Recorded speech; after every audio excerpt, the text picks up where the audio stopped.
what is the way forward toward a just and lasting peace? Babanam kevalam, Babanam kevalam, Babanam kevalam, Babanam kevalam, Babanam kevalam. When President Benigno Aquino III assumed office in 2010, he made sure that the Mindanao peace process would become a top priority of his administration, recognizing that genuine autonomy is the solution to realize the Bangsamoro aspiration. The parties agreed that the status quo was unacceptable.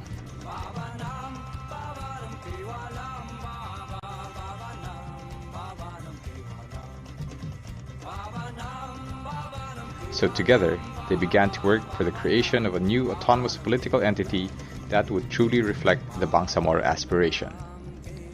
The new entity will replace the current autonomous region in Muslim Mindanao, or ARMM. On March 27, 2014, the GPH and the MILF achieved a historic milestone after 17 years of negotiations with the signing of the Comprehensive Agreement of the Bangsamoro, or CAB. The CAB is a final peace pact between the GPH and the MILF, thereby ending the armed conflict between the parties and promoting peace in southern Philippines. As a political settlement, the CAB recognizes the legitimacy of the Bangsamoro aspiration for self-governance through democratic processes. The CAB provides a roadmap towards the creation of a new autonomous region called Bangsamoro by 2016. With the signing of the CAB, a new hope has dawned. What is the roadmap towards the Bangsamoro? First is the creation of the Bangsamoro Transition Commission, or the BTC. In accordance with the peace negotiation to follow a democratic process of establishing the Bangsamoro, President Aquino signed and issued Executive Order 120, creating the BTC, which is mandated to draft the Bangsamoro Basic Law. President Aquino appointed 15 members of the BTC who represented different sectors with respect to the diversity of people in the proposed Bangsamoro region. The BTC, upon its creation, followed its mandate of drafting the Bangsamoro Basic Law, observing the principles of inclusivity and transparency through consultations with various stakeholders to the peace process. The Bangsamoro Basic Law lays the ground for the establishment of the Bangsamoro region, translates the Comprehensive Agreement of the Bangsamoro into a legal framework that will be reviewed by Congress. After drafting the Bangsamoro Basic Law, the BTC will submit it to the President. The Office of the President will review and assess the draft Basic Law, and it will certify the Basic Law as an urgent bill. The bill will then be submitted to both the House of Representatives and the Senate for passage. Once passed by Congress, the Basic Law will undergo popular ratification by voters in the proposed territory of the Bangsamoro. Upholding the consent of the governed, the people will decide if they wish to be part of the Bangsamoro. The results of the plebiscite will determine the geographical scope of the Bangsamoro. Registered voters in the proposed Bangsamoro will participate in the plebiscite. The Commission on Elections will conduct special registration before the date of the plebiscite. Once the Basic Law is ratified, meaning it is approved by a majority of the population in the Bangsamoro, the ARMM will be deemed abolished. The Bangsamoro Transition Authority, or BTA, will then be formed to serve for an interim period during the transition from ARMM to Bangsamoro. The members of the BTA shall be appointed by the President. The BTA will function as interim Bangsamoro government until the first election in the Bangsamoro is held in 2016. Once Bangsamoro officials are elected, the BTA will no longer exist. As the Bangsamoro will have a ministerial form of government, the election process in the Bangsamoro will be as follows. The registered voters shall elect their representatives in the Bangsamoro Assembly. These representatives, in turn, will elect among themselves the Chief Minister. The Chief Minister will then choose the deputy and other ministers that will form the cabinet. Most of these ministers shall come from the Assembly.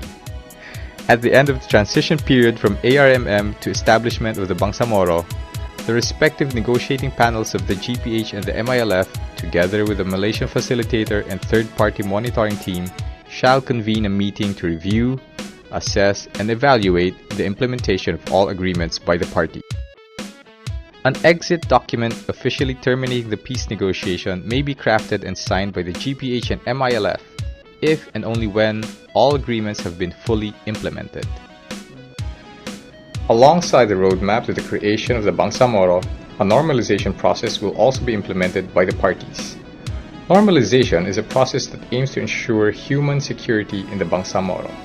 It is a process whereby communities can achieve their desired quality of life, which includes the pursuit of sustainable livelihood and political participation within a peaceful, deliberative society. The process of normalization has three main components: security aspect, socio-economic development, and transitional justice. The security aspect of normalization includes policing, decommissioning of MILF forces and weapons, redeployment of the armed forces of the Philippines from or within conflict-affected areas, and the disbandment of private armed groups. The decommissioning of MILF forces shall be parallel and commensurate to the implementation of all the agreements of the parties.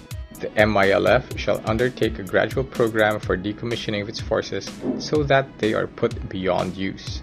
The decommissioning process includes activities aimed at achieving a smooth transition for members of the Bangsamoro Islamic Armed Forces to productive civilian life.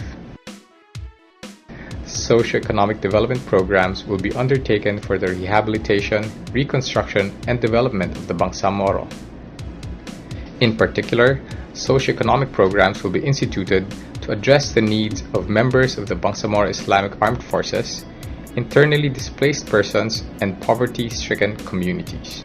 Transitional justice mechanisms will also be put in place to address the legitimate grievances of the Bangsamoro people, correct historical injustices, and address human rights violations, with the end in view of healing the wounds of conflict. Part of the confidence-building measures of normalization is the transformation of MILF camps into peaceful and productive communities, and amnesty, which will be defined in its parameters.